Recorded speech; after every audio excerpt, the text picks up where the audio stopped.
उपप्रादेशिक परिवहन कार्यालय भूमिपूजन। MH52 ही आज चाळीसगावची नवी ओळख बनली आहे। अनेक वर्षांपासून चाळीसगाव येथे उपप्रादेशिक परिवहन अर्थात RTO कार्यालय सुरू करण्याची मागणी होत होती। आंदोलने झाली, पाठपुरावा झाला, मात्र ही मागणी प्रत्यक्षात येऊ शकली नव्हती।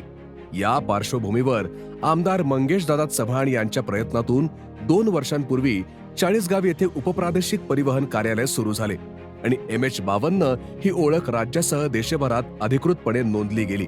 सध्या हे कार्यालय महात्मा फुले कॉलनी येथील शहीद हेमंत जोशी क्रीडा संकुलात कार्यरत असून नवीन इमारतीसाठी मालेगाव रोडवरील बिलाखेड शिवारात परिवहन विभागाच्या निकषानुसार सुमारे 5 एकर जागा उपलब्ध करून देण्यात आली आहे।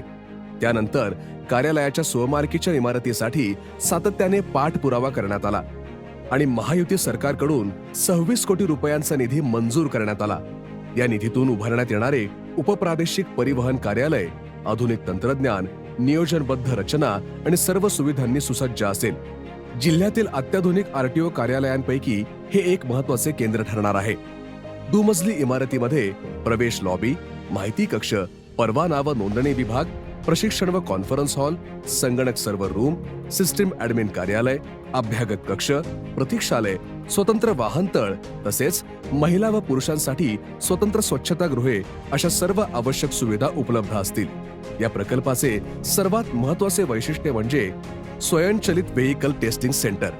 2 चाकी, 4 चाकी आणि अवजड वाहनांसाठी स्वतंत्र ड्रायव्हिंग टेस्ट ट्रॅक, चढाव चाचणी, वाहतूक नियमांवर आधारित मार्ग, नियंत्रण क्षमता तपासणी आणि आधुनिक परीक्षण व्यवस्था येथे विकसित केली जाणार आहे।